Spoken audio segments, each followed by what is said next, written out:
हाँ तो भाई, क्या हाल है आप सभी के? चलिए अच्छे। तो आज जो हम बात करेंगे वो अपने इस चैप्टर के बहुत ही इंपॉर्टेंट टॉपिक के बारे में बात करेंगे। आज की वीडियो को आप पूरा देखना। क्यों? क्योंकि इस बार 4 नंबर का जो क्वेश्चन है वो मेरे हिसाब से इसी टॉपिक से आने वाला है। ठीक है, 4 नंबर का क्वेश्चन, लॉन्ग टाइप का क्वेश्चन। समझ में आ गई बात? तो इस वीडियो को एंड तक देखना, ढंग से देखना और पूरे टॉपिक को समझने की कोशिश करना। ठीक है भाई, चलिए। तो हमारा जो चैप्टर है, चैप्टर 10,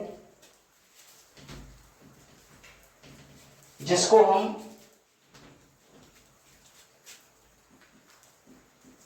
प्रकाश संश्लेषण कह के चल रहे हैं, आप सभी जानते हैं।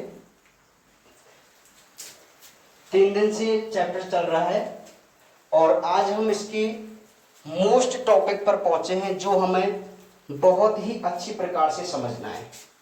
ठीक है, तो देखिए, बात को ध्यान से समझना।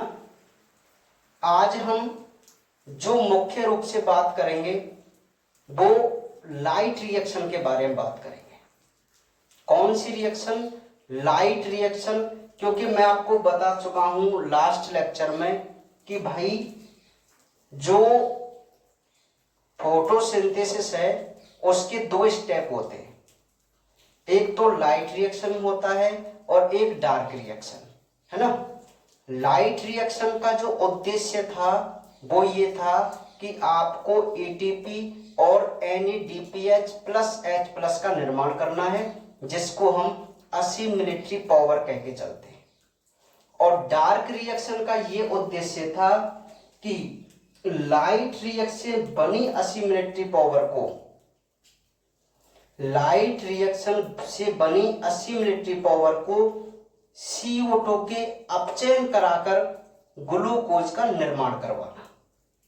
ठीक है, तो इस प्रकार, क्योंकि हम जानते हैं कि फोटोसिंथेसिस की जो रिएक्शन होती है उसमें ग्लूकोज और ऑक्सीजन 2 मुख्य प्रोडक्ट बनते हैं, हम सभी जानते हैं, है ना।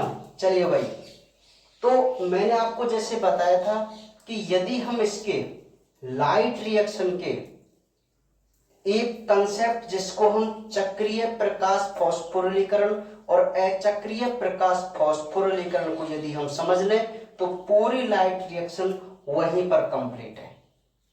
अर्थात हमें थ्योरी पढ़ने की और लिखने की आवश्यकता नहीं पड़ेगी यदि हम इसके कंसेप्ट को ही समझ लें तो।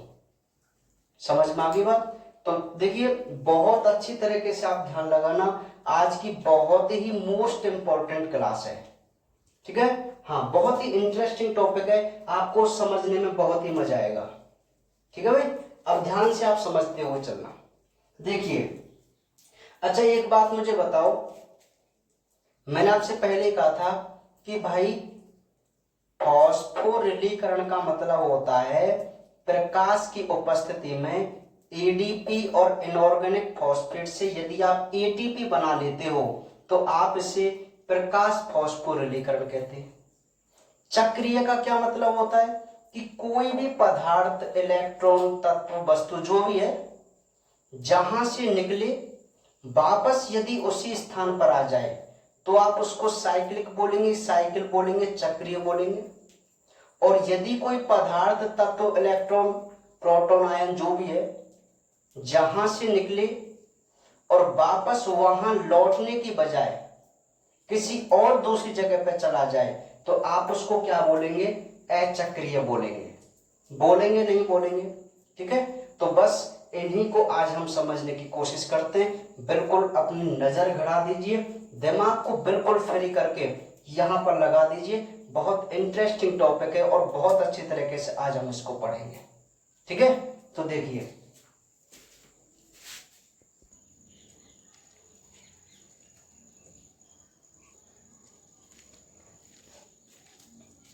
ठीक है, तो अब हम इनको समझने की कोशिश करते हैं।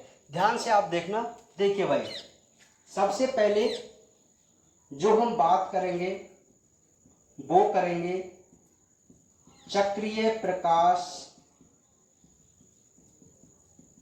फॉस्फोरिलीकरण। ठीक है, अभी आपको इसकी थ्योरी से बिल्कुल भी मतलब नहीं है, जितना मैं समझाऊं उतना आप ध्यान दीजिए। यदि आप इसके कंसेप्ट को समझ गए तो ये जो थ्योरी है वो अपने आप कंप्लीट हो जाएगी। स्टार्ट करते हैं। ठीक है, तो ध्यान दीजिए, आपको दिखाई दे रहा है? चलिए सुनिए भाई, चक्रीय, तो जैसा कि हेडिंग से हमको पता है भाई, चक्रीय का मतलब ये होता है कि यदि कोई इलेक्ट्रॉन किसी स्थान से निकले और यदि वापस उसी स्थान पर आ जाए तो हम उसे क्या बोलते हैं? चक्रीय बोलते हैं। ठीक है, देखिए समझने की कोशिश कीजिए कि हमारे पास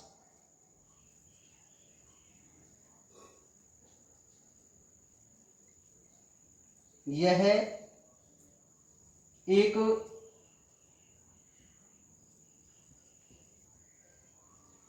पीएस फर्स्ट है। पीएस फर्स्ट मैंने आपको बताया था। अच्छा, एक मुख्य बात मैं आपको बता दूं कि जो लाइट रिएक्शन होती है वो हरित लवक के केवल ग्रेना वाले भाग में होती है। कौन से भाग में? ग्रेना। ये भी बहुत इंपॉर्टेंट क्वेश्चन है नीट के पॉइंट ऑफ व्यू से, कि भाई जो फॉस्फोरिलीकरण है, या मैं कहूं पूरी जो light reaction, light reaction, dark तो अलग है। लाइट रिएक्शन जो होती है वो हरित लवक के ग्रेना वाले भाग में होती है। ठीक है, इसको याद रखना आप, ये भी बोर्ड एग्जाम में क्वेश्चन पूछा गया है ना भाई। तो कौन से भाग में संपन्न होती है लाइट रिएक्शन? ग्रेना वाले भाग में। और हमने ग्रेना वाले भाग में, यदि आपको याद हो तो, कुछ संरचनाएं देखी जहां पर हमने दो प्रकाश तंत्र देखे थे। एक तो पीएस फर्स्ट और एक पीएस सेकंड, ये दो देखे थे ना। चलिए, तो अभी आप इसको समझने की कोशिश कीजिए, फिर आपको पूरी बात समझ में आ जाएगी। ये है प्रकाश तंत्र फर्स्ट। ठीक है, इसका जो रिएक्शन सेंटर है, अभिक्रिया केंद्र है, वो है P700। इसका मतलब कि ये जो रिएक्शन सेंटर है वो 700 nm तक की किरणों को एब्जॉर्ब करता है। ठीक है, अब हुआ क्या, ये था सूर्य। ठीक है, और इस सूर्य से आई ऊर्जा, जिसको मैं फोटोन कह सकता हूं। बताओ, फोटोन कह सकता हूं नहीं कह सकता? कह सकते हैं ना फोटोन, क्योंकि हम नेचर ऑफ लाइट पढ़ चुके हैं। नेचर ऑफ लाइट हम पढ़ चुके हैं कि जो प्रकाश की ऊर्जा होती है, प्रकाश की किरण होती हैं, उसमें उच्च ऊर्जा वाले कण होते हैं जिनको हम फोटोन कहते हैं। तो ये जो फोटोन जो आ रहा है वो, अच्छा ये जो अणु है वो किसके हैं? क्लोरोफिल के अणु। किसके अणु हैं? क्लोरोफिल के अणु। तो मैं यहां लिख सकता हूं कि ये भाई क्लोरोफिल का अणु है। इतना नीचे दिखाई दे रहा है क्या? हाँ चलो, पूरा ही दिखाई दे रहा है ना। ये क्लोरोफिल का अणु है। ठीक है, और यहीं पर ये जो साइड में है वो हम ये कह सकते हैं कि भाई ये सहायक वर्णक है। क्या है? सहायक वर्णक। मतलब मैं आपको बता दूं कि ये जो पीएस फर्स्ट है, इसके पास क्लोरोफिल के अणु हैं। किसके अणु हैं? क्लोरोफिल के। और इस क्लोरोफिल के अणु के पास कुछ दूरी पर इससे जुड़े हुए हैं कैरोटीनॉइड्स, जिनको हम सहायक वर्णक कह के चलते हैं। क्योंकि जब मैंने आपको थाइलेकॉइड की संरचना को जूम इन किया था, तब आपको पता चला कि वहां पर दो प्रकाश तंत्र, लाइट हार्वेस्टिंग कॉम्प्लेक्स, ये थे। तो लाइट हार्वेस्टिंग कॉम्प्लेक्स क्या था कि जिस ऊर्जा को या किरणों को क्लोरोफिल के अणु एब्जॉर्ब नहीं कर पाए, उनको सहायक वर्णक एब्जॉर्ब करके ट्रांसफर कर देते हैं क्लोरोफिल के अणु के पास। बहुत इंपॉर्टेंट है, अभी सब पूरी चीज आप समझ जाएंगे। है ना। देखिए भाई, तो हुआ क्या, सर्वप्रथम प्रकाश की ऊर्जा को क्लोरोफिल के अणु ने एब्जॉर्ब किया कि नहीं किया। तो जब ये प्रकाश की ऊर्जा को क्लोरोफिल अणु और सहायक वर्णक एब्जॉर्ब करते हैं तो ये पूरी ऊर्जा को ट्रांसफर करते हैं रिएक्शन सेंटर के पास, अभिक्रिया केंद्र के पास। बात को ध्यान से समझो, यहीं से नोट करना पॉइंट को कि सर्वप्रथम क्या बात कर रहे हैं हम लाइट रिएक्शन पढ़ रहे हैं। उद्देश्य क्या है लाइट रिएक्शन का, आपको एटीपी और NADPH प्लस H+ का निर्माण करना है। ये बात अपने दिमाग में रखना, ठीक है। बहुत लॉन्ग क्वेश्चन है, थ्योरी भी थोड़ी बड़ी है लेकिन बहुत इंटरेस्टिंग है, ठीक है। हाँ, इसके कंसेप्ट ही हमें क्लियर करने हैं, फिर आपको पूरी थ्योरी क्लियर हो जाएगी। देखिए, सर्वप्रथम प्रकाश ऊर्जा को क्लोरोफिल के अणुओं द्वारा एब्जॉर्ब किया जाता है, ठीक है। जैसे ही क्लोरोफिल के अणुओं के पास प्रकाश की ऊर्जा आती है, ये हो जाते हैं उत्तेजित। कौन, क्लोरोफिल के अणु उत्तेजित होते हैं। तो ये उत्तेजित होकर क्या करते हैं, ये अपने अंदर से 2 इलेक्ट्रॉन मुक्त करते हैं। बस यहीं से अपना टॉपिक स्टार्ट है। बात को ध्यान समझो, क्या हुआ। सबसे पहले सर्वप्रथम जो सूर्य की ऊर्जा थी उसको क्लोरोफिल के अणु ने एब्जॉर्ब किया। अब ये हमको पता है ना, ये क्या चीज है, ये प्रकाश तंत्र फर्स्ट है। क्या है, प्रकाश तंत्र फर्स्ट। और इस फर्स्ट का जो रिएक्शन सेंटर है वो कितना होता है, P700। और जो सेकंड प्रकाश तंत्र होता है उसका रिएक्शन सेंटर P680 होता है। क्योंकि आप पढ़ चुके हैं फिजिक्स में कि भाई जो किरणें होती हैं उनकी लैम्बडा का मान अलग अलग होता है। तो 680 से कम लैम्बडा की जो किरणें होती हैं उनका एब्जॉर्ब PS फर्स्ट नहीं कर सकता, उनका एब्जॉर्प्शन PS सेकंड करेगा, ठीक है। और हम जानते हैं कि दोनों PS मिलकर हमारी पूरी लाइट रिएक्शन को कंप्लीट करते हैं। और लाइट रिएक्शन का जो उद्देश्य है वो हमें ATP और NADPH का निर्माण करना है। असिमिलेटरी पावर, ये हमने अपने माइंड में नोट करके चलना है बात को, ठीक है। देखिए भाई, अब स्टार्टिंग हो चुकी है क्या, कि भाई सबसे पहले ऊर्जा को क्लोरोफिल ने एब्जॉर्ब किया, ये एक्साइट हो गए, उत्तेजित हो गए, है ना। इन्होंने क्या किया, अपनी पूरी ऊर्जा को रिएक्शन सेंटर के पास पहुंचा, P700 के पास। इस रिएक्शन सेंटर भी जब एक्साइट हुआ तो उसने क्या किया, उस एनर्जी को इलेक्ट्रॉन के रूप में बाहर निकाला। और कितने इलेक्ट्रॉन बाहर निकाले, 2 इलेक्ट्रॉन। बात को याद रखना, अब समझना, जब रिएक्शन सेंटर अर्थात PS फर्स्ट का रिएक्शन सेंटर ऊर्जा से एक्साइट होकर इलेक्ट्रॉन मुक्त करता है तो आप मुझे बताइए क्या इन इलेक्ट्रॉन के पास ऊर्जा है। भाई बिल्कुल है, प्रकाशिक ऊर्जा है इनके पास, प्रकाश से ऊर्जा प्राप्त तो की है। तो इनके पास एनर्जी है कि नहीं, किसकी एनर्जी है, सन एनर्जी है, प्रकाश की ऊर्जा है। किसके पास, इलेक्ट्रॉन के पास, है ना। तो मैं इनसे कह सकता हूं कि ये एनर्जी नेस इलेक्ट्रॉन है। नेस और लेस 2 शब्द होते हैं, तो एनर्जी नेस इलेक्ट्रॉन है ये। अब ये जो इलेक्ट्रॉन है यदि इनको कोई ग्रहण करे तो क्या आप उनको इलेक्ट्रॉन ग्राही नहीं बोलेंगे, बोलेंगे ना इलेक्ट्रॉन ग्राही। तो एक बहुत सिंपल सी बात मैं आपको बता दूं कि PS फर्स्ट के रिएक्शन सेंटर द्वारा जो इलेक्ट्रॉन मुक्त किए जाते हैं वो इलेक्ट्रॉन विभिन्न घिराइयों से होते हुए यदि वापस P700 पर आ जाएं तो क्या आप इसे चक्रीय प्रकाश फास्फोरिलीकरण नहीं बोलेंगे। बात को नोट करना, मैं क्या कहना चाह रहा हूं कि भाई यदि ये इलेक्ट्रॉन रिएक्शन सेंटर से निकले और ये घूम फिरकर यदि वापस यहीं तक आ जाएं तो बताइए ये साइक्लिक होगा कि नहीं होगा।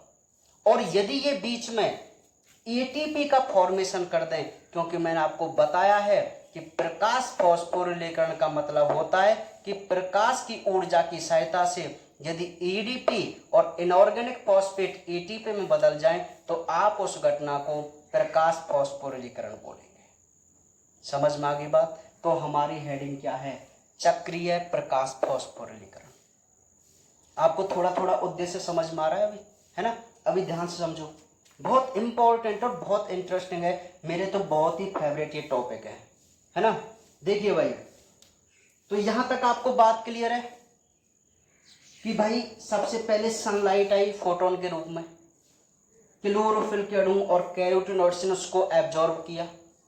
एब्जॉर्ब करने के बाद क्या हुआ, ये एक्साइट हुए, इन्होंने अपनी एनर्जी को रिएक्शन सेंटर के पास भेजा, P700 के पास।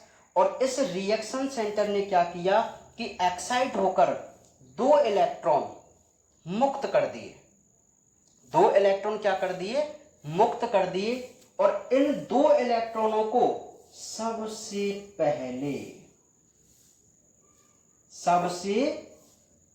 पहले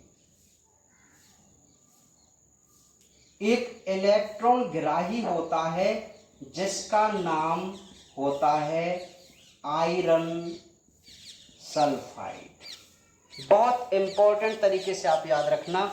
अभी मैं आपको सिखाऊंगा कि आपको ये भी कैसे याद रखने हैं, ठीक है। ध्यान से समझना कि ये जो 2 इलेक्ट्रॉन रिएक्शन सेंटर ने मुक्त किए थे, इनको सबसे पहले प्रथम इलेक्ट्रॉन गिराई। अब ये भी आपको याद रखना है कि PS फर्स्ट का सर्वप्रथम इलेक्ट्रॉन गिराई कौन होता है, तो आयरन सल्फाइड होता है। तो ये आयरन सल्फाइड इन 2 इलेक्ट्रॉनों को ग्रहण करता है। यहां से ये इलेक्ट्रॉन फेरिडॉक्सिन, नाम भी मैं इनके लिख देता हूं, ये दूसरा इलेक्ट्रॉन ग्राही है जिसको हम फेरिडॉक्सिन कह के चलते हैं। यहां से जो 2 इलेक्ट्रॉन चल रहे हैं, अभी ये सबसे पहले आयरन सल्फाइड ने ग्रहण किए, उसके बाद ये फेरिडॉक्सिन ने ग्रहण किए। और फेरिडॉक्सिन से ये जाते हैं साइटोक्रोम B6 और साइटोक्रोम से जाते हैं साइटोक्रोम F। और अब ध्यान से समझना, बहुत सिंपल सी बात है। अभी तो ये चल रहे हैं 2 इलेक्ट्रॉन। जैसे ही ये 2 इलेक्ट्रॉन साइटोक्रोम B6 के पास पहुंचते हैं, साइटोक्रोम B6 के पास पहुंचते हैं, तो यहां पर ये जो साइटोक्रोम B6 और F होता है, इनके मध्य प्रकाशिक ऊर्जा और ये इलेक्ट्रॉन की सहायता से हम बना लेते हैं एटीपी। बहुत इंपॉर्टेंट बात, क्या आपको समझ में आ रही बात कि भाई जो energy Nash 2 electron reaction centre ने मुक्त किए थे, उनको सबसे पहले आयरन सल्फाइड ने ग्रहण किया।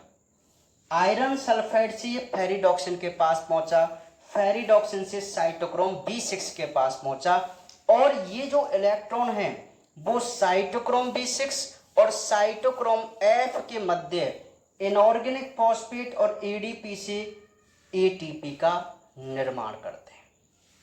तो ये प्रकाश की ऊर्जा थी जिसमें आपने एटीपी बना ली, तो क्या आप इसको प्रकाश फास्फोरिलीकरण नाम नहीं देंगे?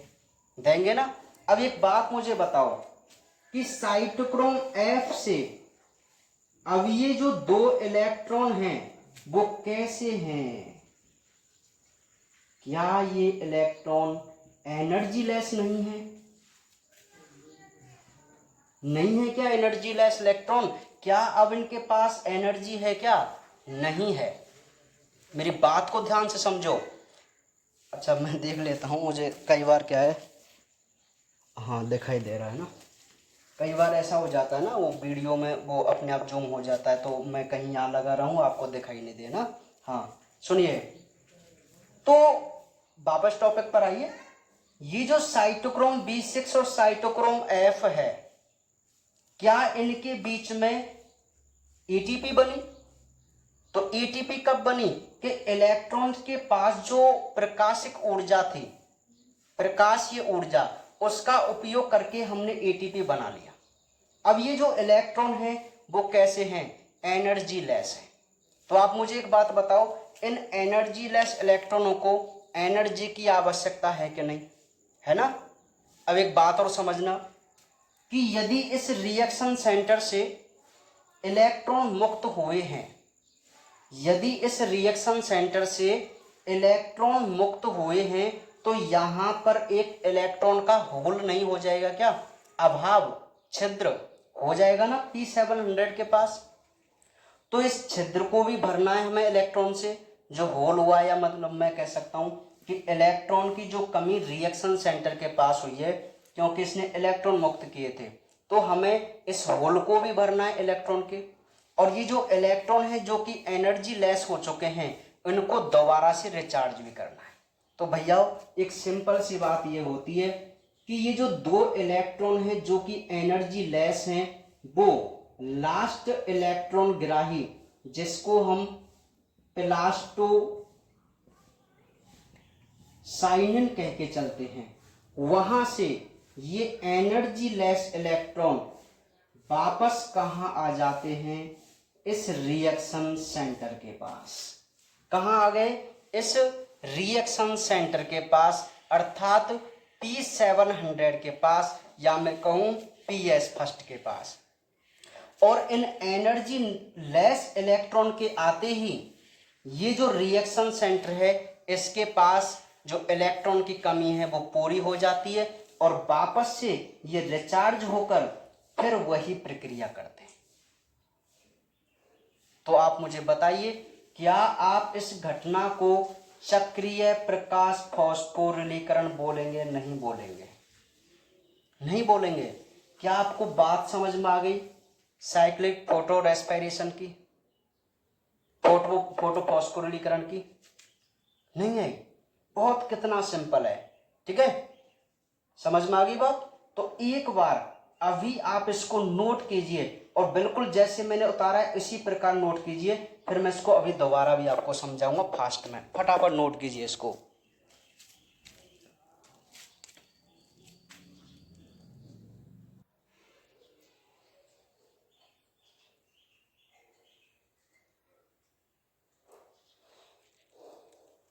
ढंग से उतारना ना।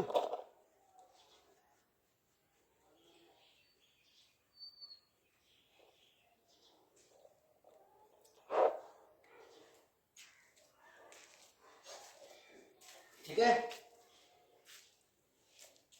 देखिए बहुत सिंपल सी आप बात समझ के चलना कि हम जो पढ़ रहे हैं वो लाइट रिएक्शन पढ़ रहे हैं। आपको सबसे पहले लाइट रिएक्शन का ऑब्जेक्ट पता है, उसका उद्देश्य आपको पता है कि भाई क्या होता है, एटीपी और एनएडीपीएच। क्या आपने अभी एनएडीपीएच बना लिया? क्या नहीं बनाया ना, क्या बना ली लेकिन आपने, एटीपी बना ली। समझ में आ गई बात।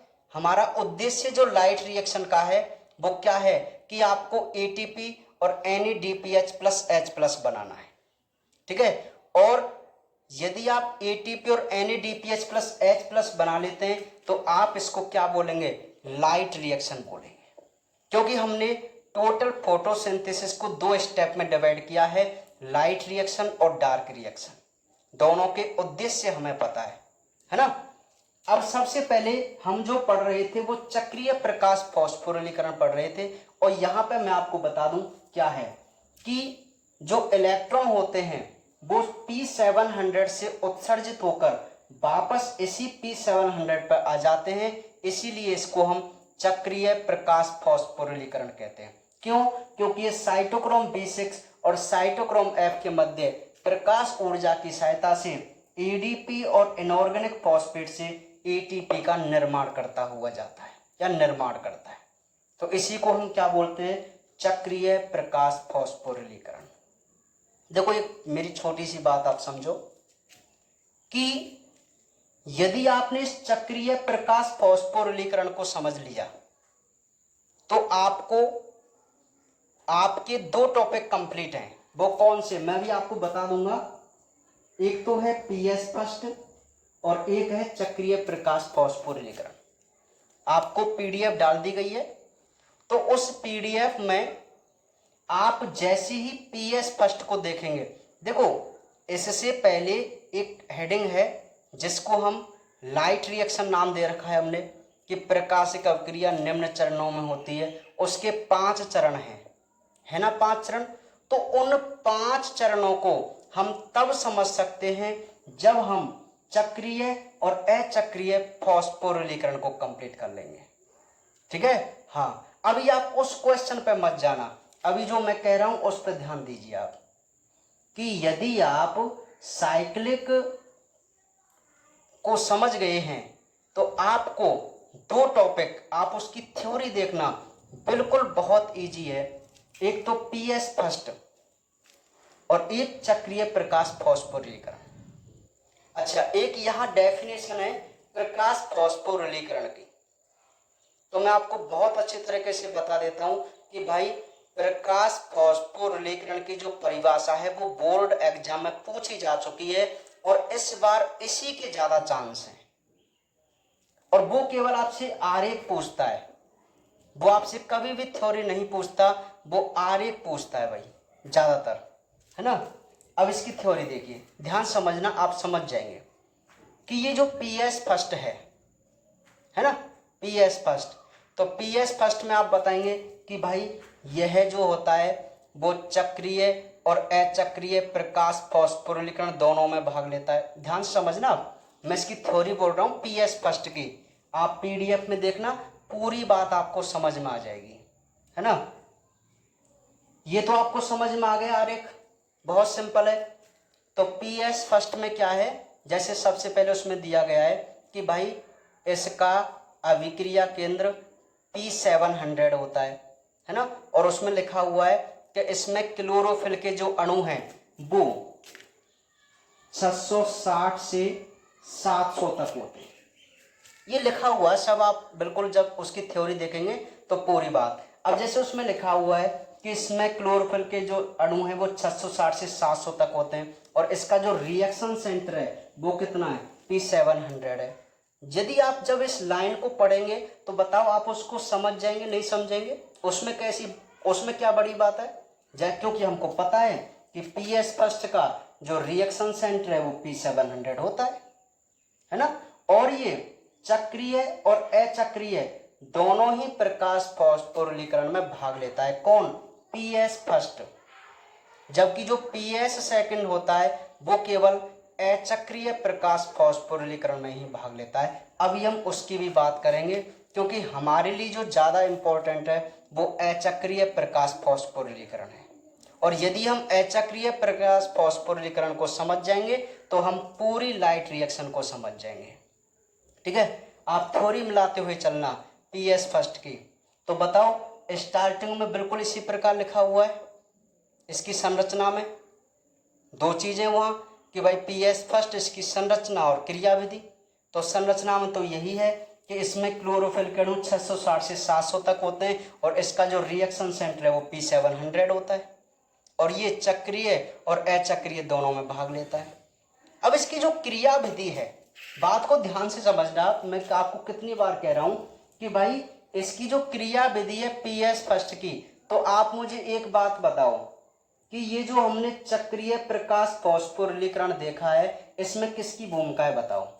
अरे पीएस फर्स्ट की है कि नहीं, यही तो है पीएस फर्स्ट। तो पीएस फर्स्ट की क्रियाविधि और चक्रीय प्रकाश फास्फोरिलीकरण बात एक ही है, केवल हेडिंगों का अंतर है। समझ में आ गई बात। तो इसमें हेडिंग में या क्रियाविधि में आप इस आरेख से इसकी डेफिनेशन या क्रियाविधि लिख सकते हैं, थ्योरी, जैसे कि भाई इसका रिएक्शन सेंटर P700 होता है। सर्वप्रथम प्रकाश ऊर्जा को क्लोरोफिल अणु ग्रहण कर एक्साइट होते हैं, जिससे P700 2 इलेक्ट्रॉन मुक्त करता है। लिख सकते हैं नहीं लिख सकते, ये 2 इलेक्ट्रॉन क्रमशः, या आप कह सकते हैं कि ये 2 इलेक्ट्रॉन सर्वप्रथम इलेक्ट्रॉन ग्राही आयरन सल्फाइड द्वारा ग्रहण किए जाते हैं, है ना, क्योंकि क्रियाविधि तो चल रही है, थ्योरी भी नहीं लिख सकते क्या आप ऐसे। तो यह आयरन सल्फाइड से ये फेरिडॉक्सिन से होते हुए साइटोक्रोम B6 और साइटोक्रोम F से होते हुए प्लास्टोसाइनिन के पास जाते हैं और प्लास्टोसाइनिन से वापस P700 पर पहुंच जाते हैं। अतः इलेक्ट्रॉन जहां से उत्सर्जित हुए वापस वहीं पर आ रहे हैं, तो इसलिए इसे हम चक्रीय प्रकाश फास्फोरिलीकरण भी कहते हैं। ठीक है। अब लेकिन जब आप PS फर्स्ट की थ्योरी देखेंगे तो आप उसमें चक्रीय नहीं बोलेंगे, आप डायरेक्ट लिख देना कि यहां से इलेक्ट्रॉन मुक्त होकर ये वापस P700 पर आ जाते हैं और साइटोक्रोम B6 और साइटोक्रोम F के मध्य क्या बनाते हैं, ATP बनाते हैं। तो बताओ कितनी सिंपल सी बात है। ठीक है। तो आप PS फर्स्ट और चक्रीय प्रकाश फास्फोरिलीकरण जो टॉपिक है, आप उसकी थ्योरी देखना और मुझे कमेंट बॉक्स में बताना कि आपको थ्योरी की जरूरत है या इस कंसेप्ट की जरूरत है। समझ में आ गई बात। यदि किसी बच्चे ये बोले सर आप इसकी थ्योरी लिखा के कराइए, तो भाई इंटरेस्ट नहीं आएगा। ठीक है। जिस टॉपिक में थ्योरी के साथ इंटरेस्ट आता है, मैं वो अपने आप ही उसकी पूरी थ्योरी लिखा देता हूँ। समझ में आ गई बात। हाँ, क्योंकि ये कंसेप्चुअल टॉपिक है। बॉटनी के जो टॉपिक है बहुत ही कंसेप्चुअल है, इंटरेस्टिंग टॉपिक है, जिनको हमें बिल्कुल इसी प्रकार से समझना है ना। यदि आप इसको समझ गए तो इसकी थ्योरी बहुत सिंपल हो जाती है, इजी हो जाती है। आप एक बार इस थ्योरी को मिला के देखना इस आरेख के साथ और इसको समझने की कोशिश करना, आपको थ्योरी का हर पॉइंट क्लियर याद हो जाएगा, आपको पूछने की आवश्यकता नहीं पड़ेगी। ठीक है। हाँ तो क्लियर समझो मैं चक्रीय प्रकाश फास्फोरिलीकरण। तो ये था हमारा चक्रीय प्रकाश फास्फोरिलीकरण, जो कि बहुत इंपॉर्टेंट है। देखो कितना सिंपल है, आप अपने माइंड में रखो, अरे यार प्रकाश की ऊर्जाई क्लोरोफिल ने ग्रहण करेगा, सबसे पहले एक्साइट होगा और PS फर्स्ट में चक्रीय होता है, तो इसका रिएक्शन सेंटर P700 होता है ना। अब बात ये आती है कि भाई आखिर इनके इलेक्ट्रॉन ग्राहियों को कैसे याद रखा जाए, ये बहुत बड़ी बात है ना। तो मैं आपको बता दूं, देखिए PS फर्स्ट है जो पहला है कि नहीं पहला, और पहला है तो ABCD में पहला अक्षर कौन सा है, ए। भाई कुछ देसी तरीके ही अपनाने पड़ेंगे ना इनको याद करने के, देसी तरीकों से ना। तो एक सिंपल सी बात हो जाएगी, जैसे ही आपको ये पता चल जाएगा कि भाई हम PS फर्स्ट की बात कर रहे हैं, तो यार इसका पहला इलेक्ट्रॉन ग्राही मतलब पहले शब्द से होना चाहिए, तो आपको जैसे ही ये याद आ जाएगा तो आप तुरंत कर लेंगे आयरन सल्फाइड। समझ में आ गई बात। हाँ बिल्कुल गारंटी के साथ कह रहा हूं मैं। ठीक है। हाँ बहुत अच्छी तरीके से आप इनको सीख जाएंगे। अब आयरन सल्फाइड आपको याद हो जाएगा ट्रिक से।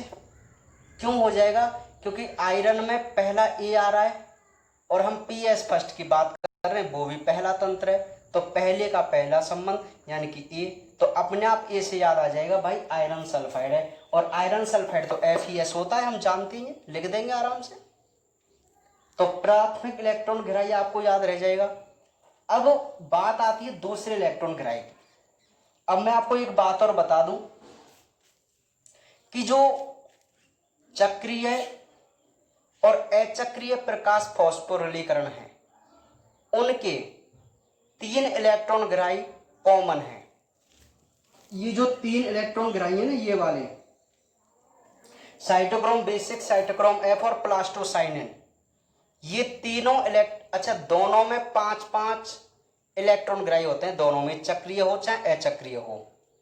अब उनमें पहले और जो दूसरे नंबर का है, पहले और जो दूसरे नंबर का है वही अलग अलग है, और इन दोनों के भी तरीके हैं हमारे पास कि हमको कैसे इनको याद रखना है, क्योंकि आप इसको रटेंगे तो भूल जाते हैं, है ना।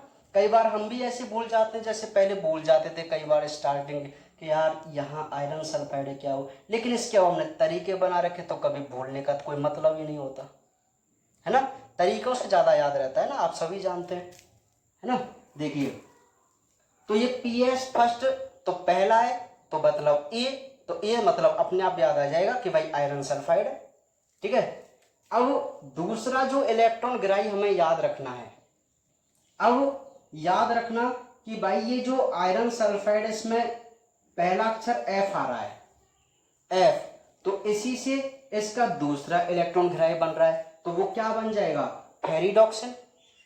भाई अब इतना तो आपको याद रखना पड़ेगा, आपको इस तो याद हो ही जाएंगे शब्द की फेरिडॉक्सिन और वो भी है, लेकिन अब फेरिडॉक्सिन कहाँ ये हमें नहीं पता होता। तो जब आप ट्रिक लगाएंगे कि भाई पीएस फर्स्ट में तो पहला है तो ए, तो आयरन सल्फाइड हो गया, फिर आप देखेंगे यार दूसरा इलेक्ट्रॉन ग्राही कौन सा होना चाहिए, फिर आप दिमाग लगाएंगे कि सर ने बताया था कि जो पहले इलेक्ट्रॉन ग्राही में शब्द है ए का तो मतलब हो ही गया, अब दूसरा शब्द कौन सा है, एफ, तो आप पूछेंगे यार एफ से कोई ना कोई शब्द है, तो आपके दिमाग में आ जाएगा यार एफ से तो फेरिडॉक्सिन बनता है, तो बस वही फेरिडॉक्सिन है। और बाकी के तीनों क्या हैं, कॉमन है, क्या है, कॉमन। ठीक है, तो आप इस प्रकार इसके इलेक्ट्रॉन ग्राही भी याद रख सकते हैं। नहीं आई बात समझ में? ठीक है, तो ये था हमारा साइक्लिक फोटोफॉस्फोरिलीकरण। ठीक है, हाँ, तो कोई दिक्कत आपको इसमें है भाई, समझ जाएंगे आप चक्रीय प्रकाश फॉस्फोरिलीकरण को। चलिए रफ कर दूं,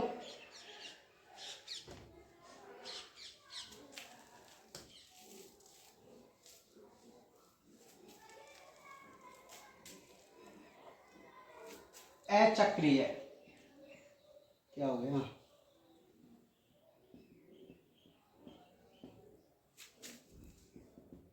चलो इंक डालूं मैं इसमें ना,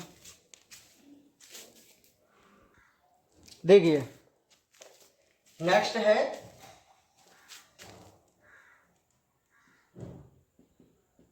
अचक्रीय प्रकाश फॉस्फोरिलीकरण। ठीक है, तो देखिए एक, अभी तो हमने जो चक्रीय में बात की थी वो पीएस फर्स्ट के बारे में बात की थी। ठीक है, अब ये जो अचक्रीय प्रकाश फॉस्फोरिलीकरण है वो स्टार्ट होता है पीएस सेकंड से। किससे, पीएस सेकंड से। तो मैं यहां पर दोबारा से, जैसा कि आप जानती ही हैं,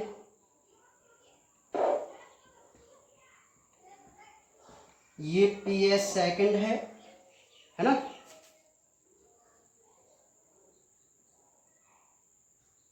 वही सूर्य।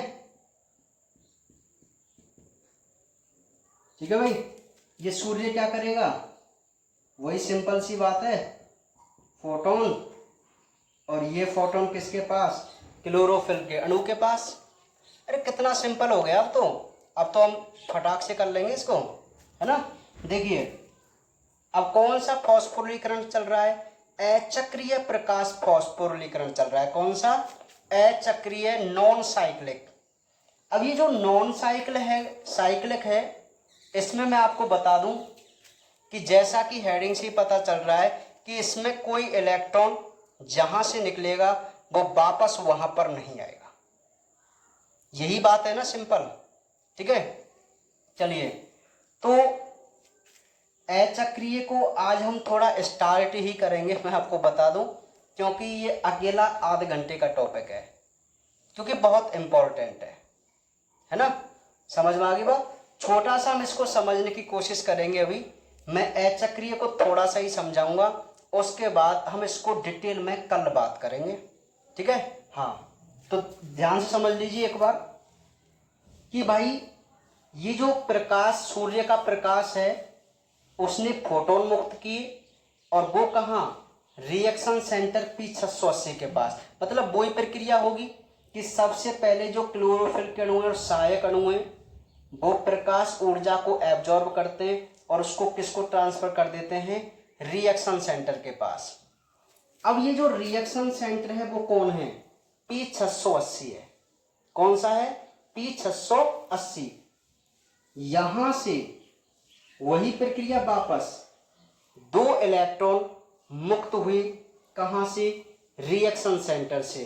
क्या है रिएक्शन सेंटर, P680 है। इसका मतलब कि P680 से नीचे के लैम्बडा की जो किरणें होती हैं उनको बेस्ट एब्जॉर्ब करता है पीएस सेकंड। क्योंकि मैं आपको एक बात बता चुका हूं, यदि आपको याद हो, कि एक एमर्सन नाम के वैज्ञानिक ने जब प्लांट को एक एक वर्ण प्रकाश दिया, एक प्रकाश, जैसे अरे आप भी कर सकते हैं ऐसे, जैसे कोई प्लांट है उसको डायरेक्ट 700 nm की किरण दी, तो जो भी फोटोसिंथेसिस की दर थी उन्होंने नोट की, है ना। फिर उन्होंने उससे कम लैम्बडा की किरण दी, मात्र एक, तो फोटोसिंथेसिस की दर जो भी थी वो उन्होंने नोट की। अब उन्होंने तीसरे में क्या किया कि दोनों किरणों को एक साथ मिलाकर उस प्लांट को दिया, तो उस फोटोसिंथेसिस की जो रेट थी ना, अलग अलग किए गए प्रैक्टिकल को मिलाने से भी दोगुनी थी, है ना। जैसे लाल रंग दिया तो 10 मान आया, नीला जो भी बैंगनी था उसका मान लो 8 आया, तो टोटल अलग अलग करने पर 18 था। और यदि इन दोनों को एक साथ मिलाकर उसको दिया तो मान लीजिए इसका जैसे 25 आ गया, 30 आ गया, इतनी रेट आई उसकी, ठीक है। तभी तो इन्होंने कहा था कि हर प्लांट में जरूर 2 प्रकाश तंत्र होते हैं एक साथ, जो हर प्रकार की किरणों को बेस्ट एब्जॉर्ब करते हैं, है ना। तो इसीलिए P680 जो PS सेकंड है, देखो PS फर्स्ट 700 की किरणों को एब्जॉर्ब करेगा, लेकिन उससे कम की किरणें भी तो होती हैं, तो उनको एब्जॉर्ब करने के लिए कौन होता है, P680 होता है, यानी कि PS सेकंड होता है। समझ में आगे बात नहीं आई, ठीक है।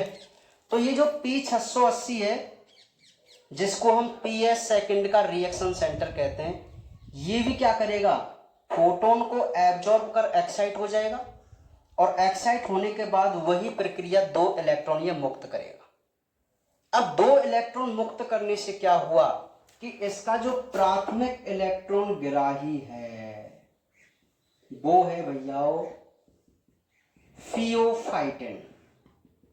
क्या है, थियोफाइटिन, थियोफाइटिन, ठीक है। अब ये तो आपको याद रखना पड़ेगा, याद रखना पड़ेगा।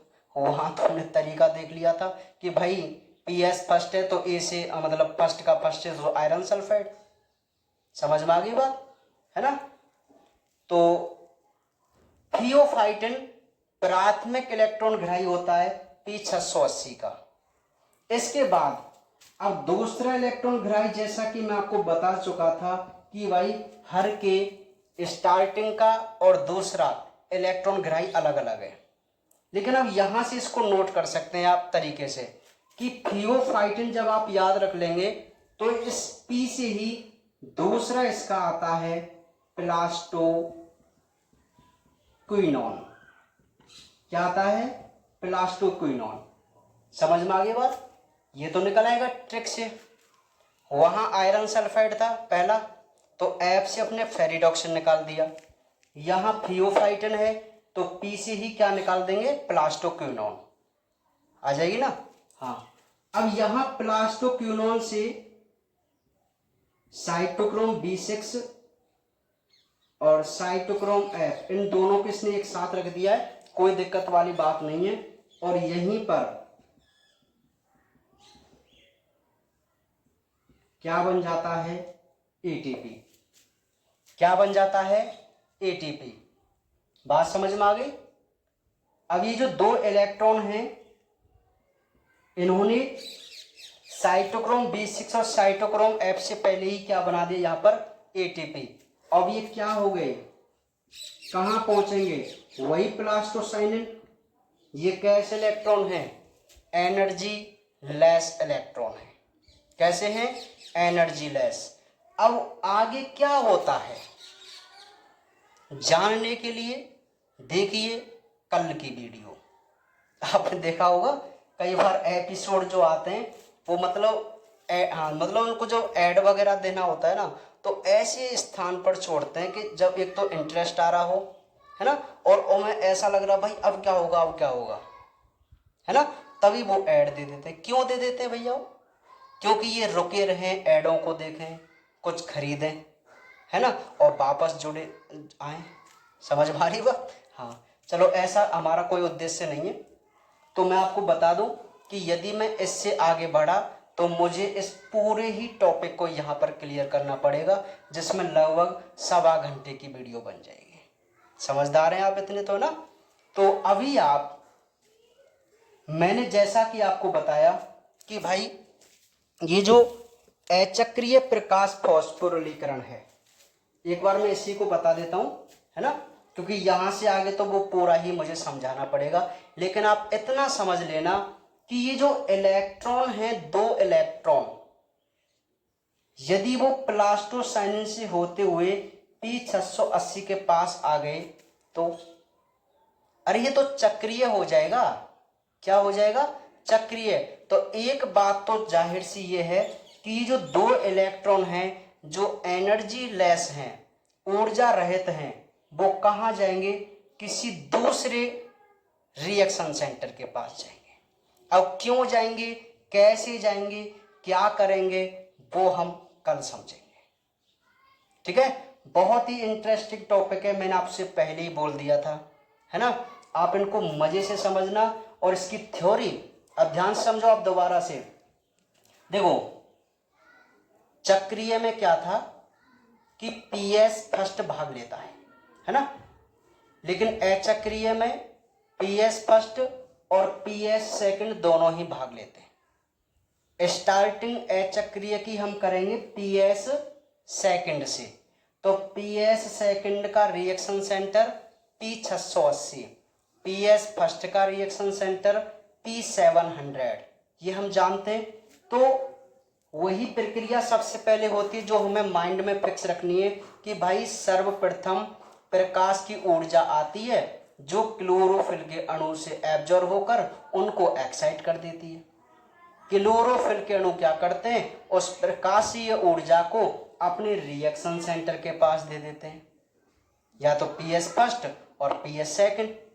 अब ये जो दोनों रिएक्शन सेंटर होते हैं वो एक्साइट होकर प्रकाशिक ऊर्जा से 2 इलेक्ट्रॉन मुक्त करते हैं जिनके पास एनर्जी होती है, ऊर्जा होती है। अब ये जो 2 इलेक्ट्रॉन मुक्त किए थे उन्हें उनके प्राथमिक इलेक्ट्रॉन गिराई, जैसे PS फर्स्ट का था आयरन सल्फाइड और PS सेकंड का है थियोफाइटिन, ये दोनों। अच्छा, मैं आपको एक बात बता दूं, नीट के पॉइंट ऑफ व्यू से ये जो 2 चैप्टर है ना, रेस्पिरेशन वाला और फोटोसिंथेसिस वाला, बहुत इंपॉर्टेंट है।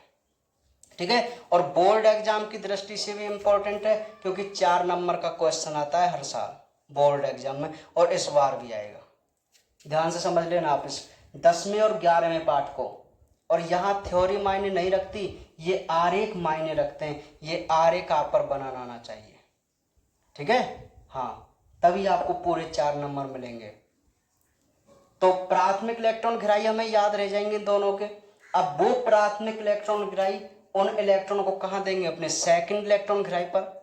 और जो द्वितीयक इलेक्ट्रॉन गिराई है वो भी डिफरेंट होते हैं दोनों के, और प्राथमिक इलेक्ट्रॉन गिराई से उनकी उत्पत्ति हमें तरीकों से करनी है। उसके बाद हमारे जो 3 इलेक्ट्रॉन गिराई है वो दोनों के कॉमन है, जैसे साइटोक्रोम B6, साइटोक्रोम F और प्लास्टोसाइनिन। यदि वो चक्रीय है तो जो इलेक्ट्रॉन है, पहली बात तो PS फर्स्ट के जो इलेक्ट्रॉन है, या मैं कहूँ चक्रीय प्रकाश फास्फोरिलीकरण के, वो तो साइटोक्रोम B6 और F के मध्य ATP बनाते हैं, जबकि PS सेकंड में मतलब साइटोक्रोम B6 और F से पहले ही बना देते हैं। ठीक है, लेकिन यदि हम साइटोक्रोम B6 और F के मध्य भी लिख दें तो भी गलत बात नहीं है, बिल्कुल सही है। ठीक है, तो एनर्जी लेस होकर यदि ये चक्रीय है तो वापस रिएक्शन सेंटर पर पहुंच जाएगा, और यदि अचक्रीय है तो कहीं और जाएगा। ठीक है, तो मुख्य रूप से जो हमारा अचक्रीय प्रकाश फास्फोरिलीकरण है वो बहुत ज़्यादा इंपॉर्टेंट है, क्योंकि पूरी जो लाइट रिएक्शन हमें समझनी है वो नॉन साइक्लिक से ही समझनी है, और जो हमारे प्लांटों में जो चक्र चलता है वो अचक्रीय ही चलता है, नॉन साइक्लिक ही चलता है। ठीक है, तो कल हम इसकी डिटेल से बात करेंगे। आज आप केवल चक्रीय प्रकाश फास्फोरिलीकरण को पढ़ना, PS फर्स्ट को देखना PDF में, और बाकी कुछ नहीं देखना है आपको, केवल उनकी थ्योरी को समझना। ठीक है, तो बाकी बातें करेंगे अब कल।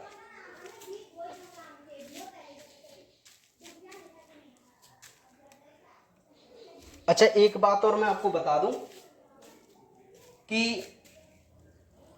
ये जो चक्रीय है इसका तो आप आरेख बना ही लेंगे, आरेख बना लेंगे, लेकिन जो अचक्रीय है ना, आप पीडीएफ में उसको एक बार समझ और लेना, मतलब एक्स्ट्रा पढ़ लेना अचक्रीय को। भाई जिन बच्चों का चक्रीय कंप्लीट हो जाए तो आप अचक्रीय को एक बार पढ़ लेना, ताकि आपको कल और जल्दी समझ में वो आ जाए, है ना। आप पहले ही थोड़ा एक्स्ट्रा पढ़ लिया करें।